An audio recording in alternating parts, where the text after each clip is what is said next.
There was never going to be a tougher act to follow than Breath of the Wild, yet somehow, Nintendo managed to catch lightning in a bottle twice. Tears of the Kingdom was somehow bigger, grander, and in my opinion, better than 2017's Game of the Year, and proved that Nintendo was anything but unprepared to face a challenge as insurmountable as topping one of the greatest video games ever made.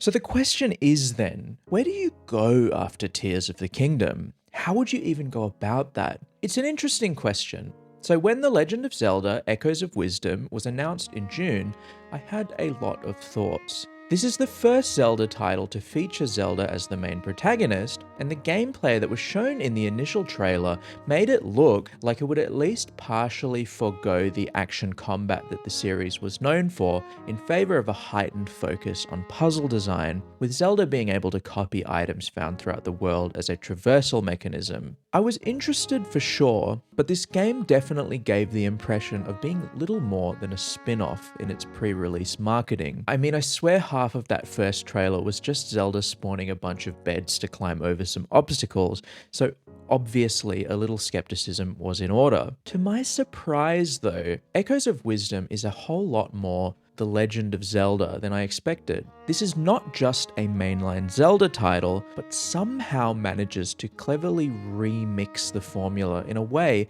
that, despite the odds being stacked against it, feels like a true step forward for 2D Zelda in a world post Tears of the Kingdom. It impressively manages to recapture at least a little of the magic that that game brought to the table in a way that I didn't really expect, and I'm excited to tell you about it. It manages to play with your preconceptions about the series without ever drifting too far from its identity. Its technical performance can be really bad, but the game has some truly inventive dungeon design and structure, great characters and story, and a unique take on combat that genuinely asks you to approach encounters in a more creative manner, which is saying a lot, as Zelda games have always been somewhat defined by their commitment to puzzle box-like bosses.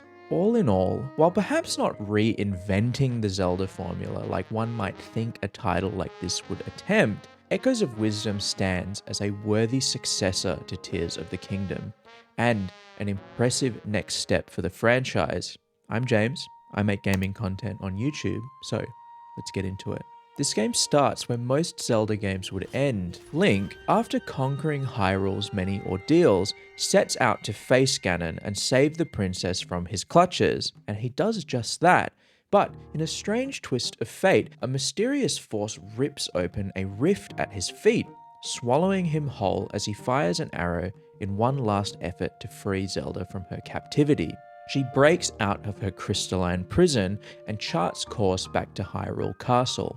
We soon learn that these rifts have been metastasizing across the land, and that the king and his two royal secretaries, Minister Left and General Right, yes, they are actually called this, have been replaced by shadowy imposters after being sucked into a rift themselves, and imprison Zelda upon her arrival. She's rescued by a thankfully not as annoying as Navi floating companion named Tri, who grants her the ability to clone objects that she finds out in the world, and with a disguise that's about as convincing as those glasses with the big nose and moustache, sets off to fix the rifts that are enveloping the world and save Hyrule for good. And yeah, the story setup is intriguing enough to set your motivations, fix the rift and write Zelda's name, yet the actual overarching plot, while definitely interesting, serves more as a vessel to get you out into the world and experience its stories, and the first part of that I want to talk about is the game's structure.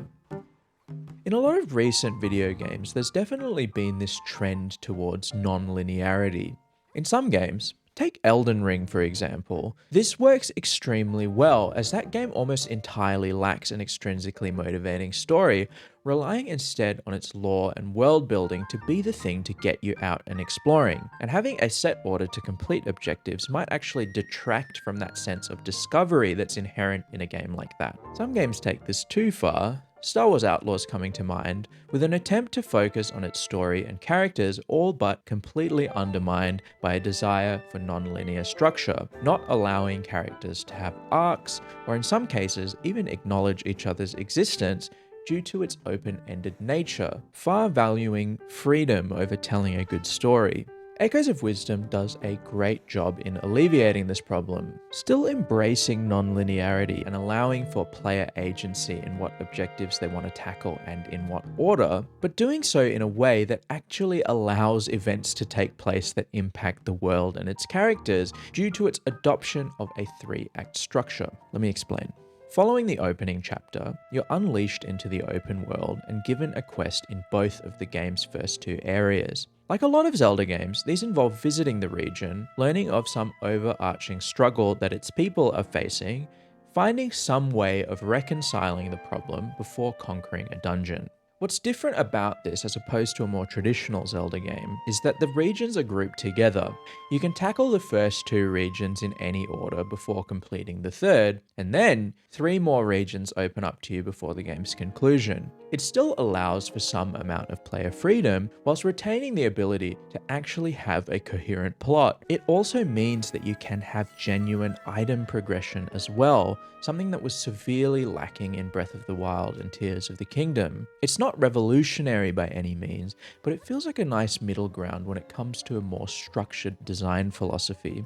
And the plot itself, it's fitting of a mainline Zelda title, full of the charm and quirky characters that you've come to expect from the series. It's ostensibly a story about fixing the rifts and restoring Zelda's tarnished name, but very quickly sprawls out into a thrilling odyssey with the series' typical world-ending consequences, and like its gameplay formula, involves some clever reimagining of the franchise mainstays like the Triforce or even Ganon. It's really well executed in that regard. Where this story absolutely shines, however, is its characters. Zelda games have always done this well, presenting you with a plethora of really memorable individuals, but the way that Echoes of Wisdom presents these characters feels a lot more intimate, more personable. Each region, like in previous titles, has its own subplot, affected by the rifts appearing over Hyrule, and many of these stories focus on you helping the leader of these regions with some predicament related to it. For example, the Zoras are split into 2 factions this time around, and the river spirit Jabu Jabu is wreaking havoc on the region after the appearance of the rift. The leaders of these factions would usually come together to calm the spirit by playing music together, but due to some personal disagreement, they refuse to collaborate, and their people are suffering because of it. So your goal becomes to unite the 2 tribes, for the river and the ocean Zora to put their differences aside and work together for the benefit of all.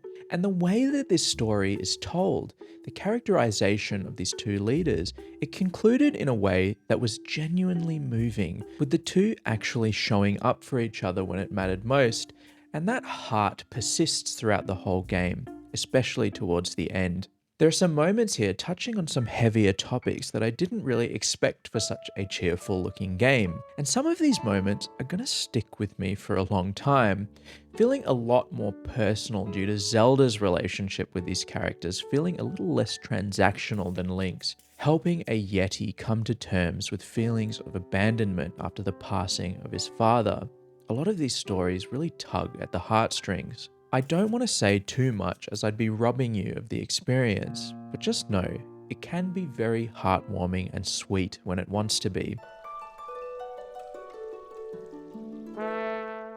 You're obviously not playing as Link this time around either, yet he still exists in this world, and seeing a character that we know so well from a different perspective was incredibly compelling to see.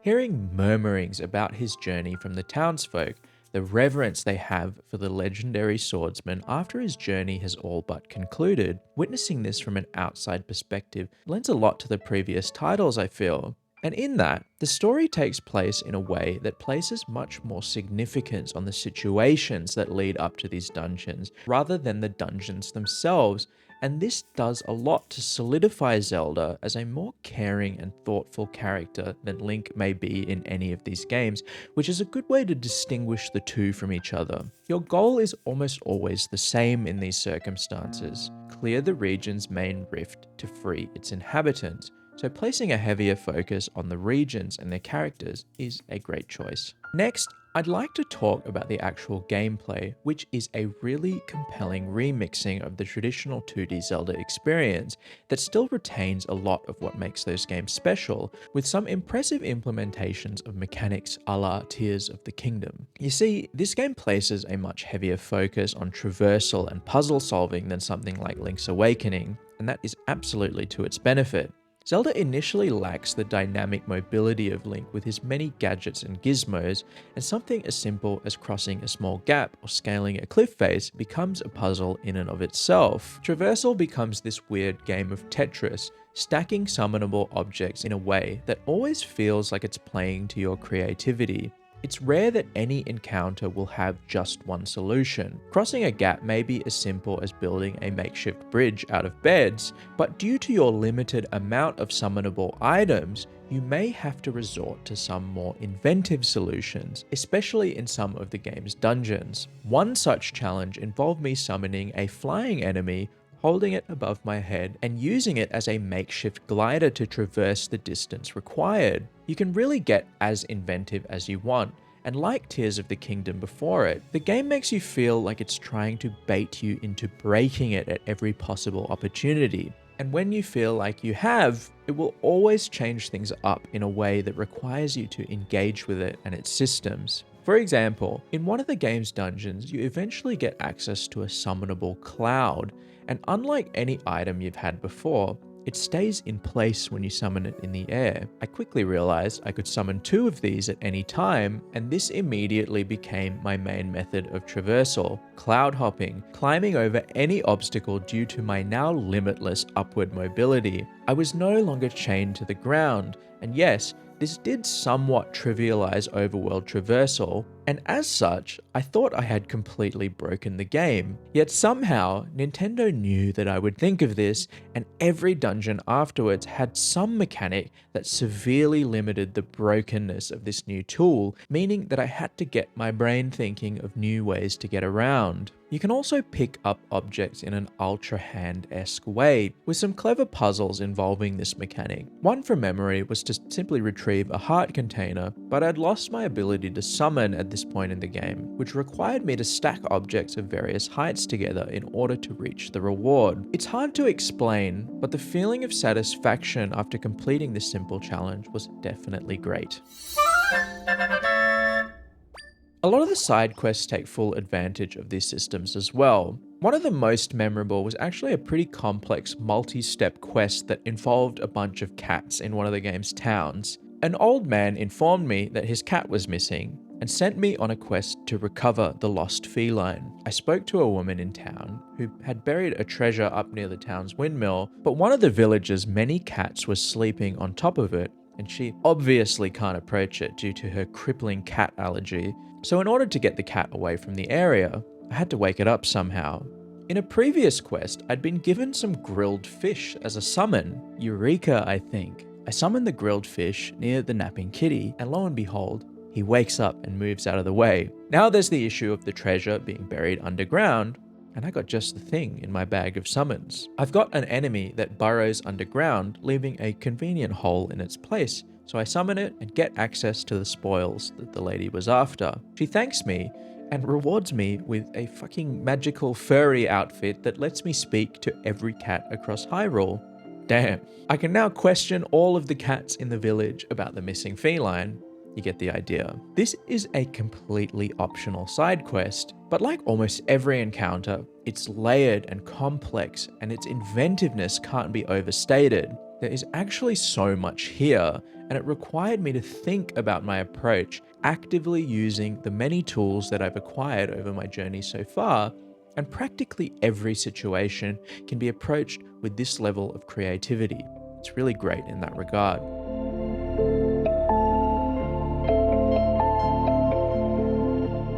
The dungeons as well are designed around that creativity and flexibility, actively making use of your abilities. A quick example, the entrance to one of the later dungeons is blocked by fire that can only be deactivated by extinguishing a lot of torches. Now, you could summon a water enemy on every individual torch. That's a fine strategy to use, But in the same area existed a frog enemy whose croaking would cause immediate rainfall. Summoning said frog near the torches would put them all out at once. It's simple but effective design that rewards you for using your head, but doesn't actively punish you for not coming to the same conclusion that the game might immediately desire from you. Now, the one area where I feel like the mechanics don't really reach their full potential is the combat. While there is some room for flexibility, like using the frog from earlier to increase the AoE of certain electrical attacks due to the rain, sometimes summoning in combat falls back to specific favorite enemies that seem a lot stronger than others in almost every situation. For example, Dark Nuts are just immune to most physical damage, so combat encounters for me often devolve into just spamming summons of them, and the lack of a cooldown if they ever manage to die makes this a little more egregious. Echoes of Wisdom does flirt with the idea of these summons being a little more effective as combat tools through automatons, which can be made by delivering specific key items and enemies to an NPC, who will create a robotic companion for you with vastly improved combat prowess, at the expense of needing to be wound up like a toy. Some of these are genuinely interesting, like a crow that spits money whenever it attacks an enemy, but seldom seem useful enough to genuinely use over a normal summon in a combat scenario. The system has potential for sure, and I'm definitely interested to see where they use it in the future. It's just a shame that it didn't really come to anything in this game. The game also gives you the ability to transform into the sword fighter form with Link's moveset, which often became my preferred method of combat as it is so much more effective than summons in most situations. The way that Nintendo have tried to balance this is through a quickly depleting resource meter whenever the form is active, meaning you have to be at least a little considerate about when you use it. But it's a bit telling when the most effective combat method in this new framework is just combat from the other games.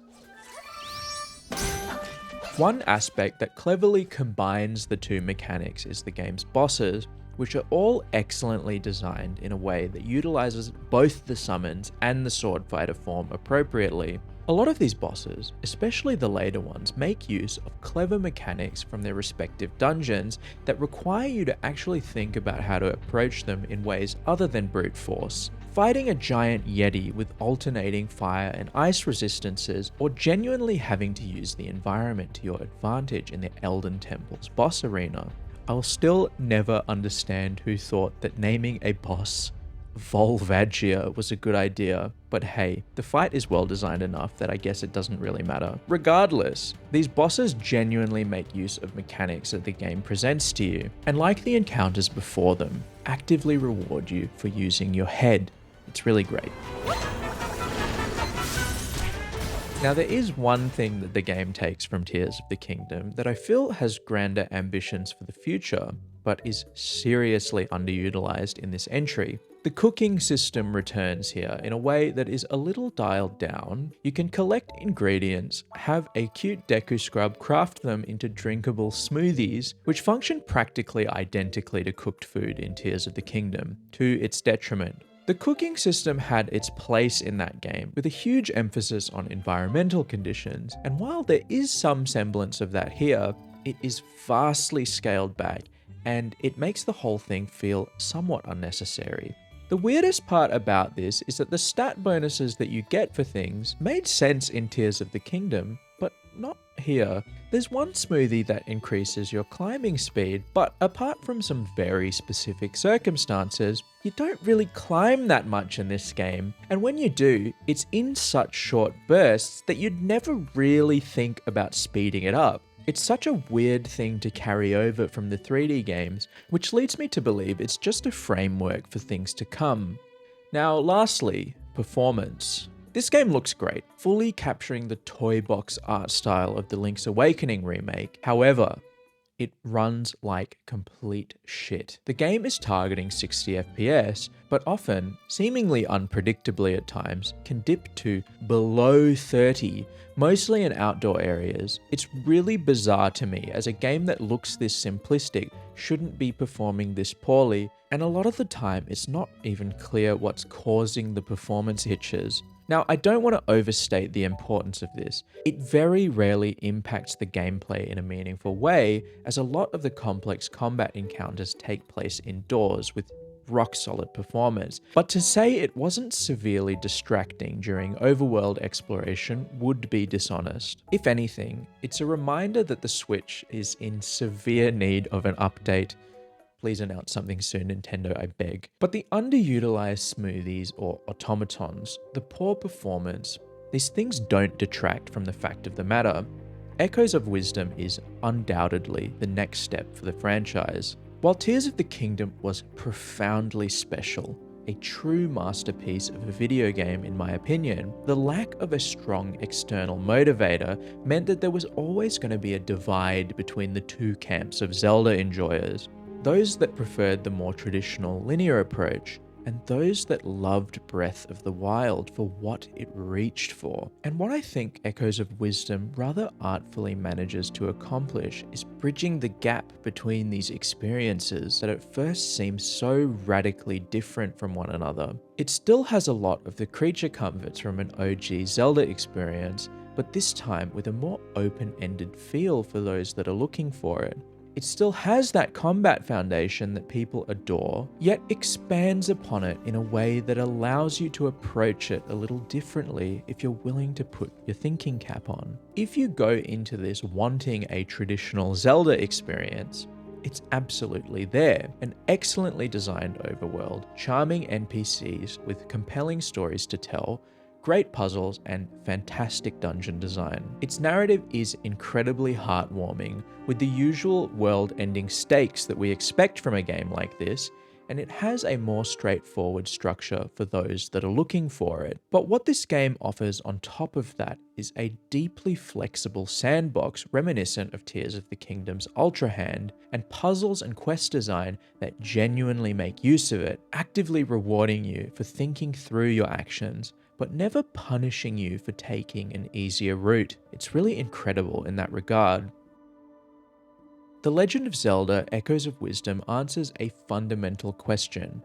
What's next for the franchise? And while it may not reach the absolute fullest potential of its many systems and dynamic sandbox, it absolutely sets the series and this style of game up for the future. It is a framework that Nintendo will build upon and perfect, and I can't wait to see what they come up with next. Hey guys, thanks so much for watching. If you're wondering why this video took so long, I have 3 words for you. Balatro on mobile. I won't be elaborating further. Look, it would mean a lot to me if you could like the video if you liked it, and tell me what you think down in the comments. I'm legitimately terrified of the coming months with both Metaphor ReFantazio and Dragon Age the Veilguard coming up, so look forward to those reviews coming soon. Make sure you get subscribed so you don't miss them. As always, hope you have the best day. See you in the next one.